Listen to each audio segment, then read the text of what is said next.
Hi, my name is Matt. I'll be showing you how I did Chapter 8, Case 3, Aloha Properties. Um, the first one here was how to write checks. So what I did was went to write checks.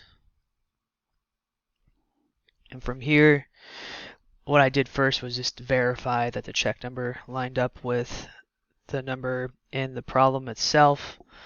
And then you can go here, select the company's name. For the first one, it was GMAC Mortgage. Change the date to what it would state to 1. Put in the dollar amount, 31,000. And then down here you can put in I had to type in the interest expense and then also or select interest expense from the drop down, and the same thing for notes payable, and then put in the dollar amount here.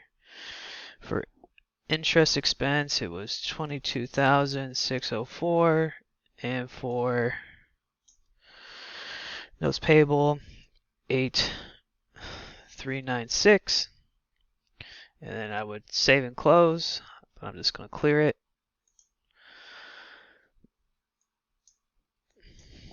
And then go back home. We also had to record some invoices. We just go create invoices. Select a company name. We had to type in a couple. We'll just say Boeing. Make sure the dates line up.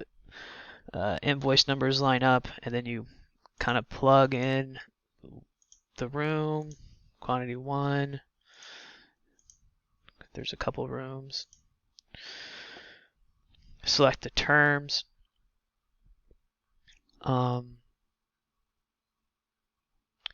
Yeah. And then if you have to apply a credit, you can just go here. It'll bring you up to a credit screen. It will say how much is available. If there's a different amount you need to apply to it, you can click on that. We'll just clear this. Go back home. Then you would also have to put in some payments that were received. Here we'll say who is it from. Select how it's usually done, usually by a check. Put in a dollar amount, put in a check amount, and it'll kind of pre-populate down here. And then you would just save and close. Once that's done, it'll go ping, and you just click on record deposit. From here it'd be listed. You check the box, save and close, and then you'd be able to, it would come up with another thing, and then save and close would actually just be able to process it itself. A couple more things we did was recorded some invoices.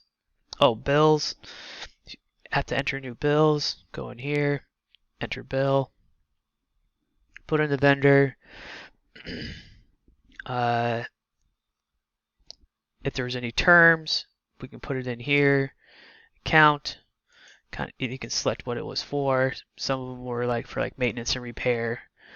Right here, you can click on that. It will autofill in there. And then once the bill, on which we listed all of our bills, we went to pay bill,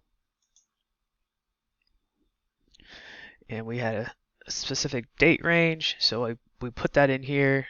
Due before, I think it was 2/28.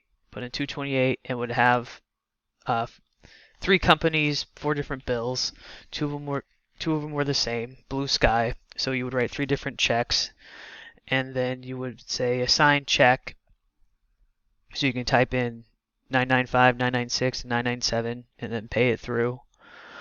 The next thing would be go to payroll tax liabilities. For that,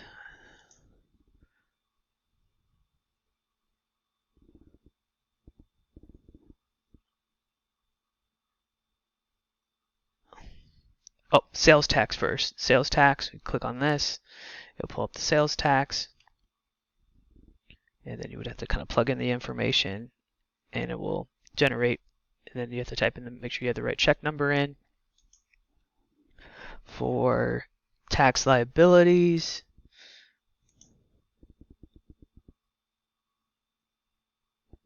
oh, here it is. Pay liabilities, kind of the same thing.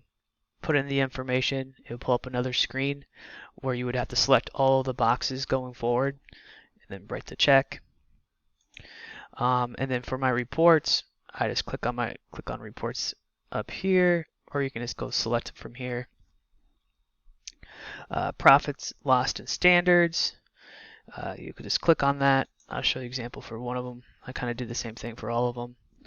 Just go to customize report, put in 2/1/14 to 2/28/14 header filter. I changed it to chapter 8 because all of them were saying 7, and then unselected these two boxes and saved it as a PDF, and I did that for the other 4. But yeah, that's how I did that. Thank you.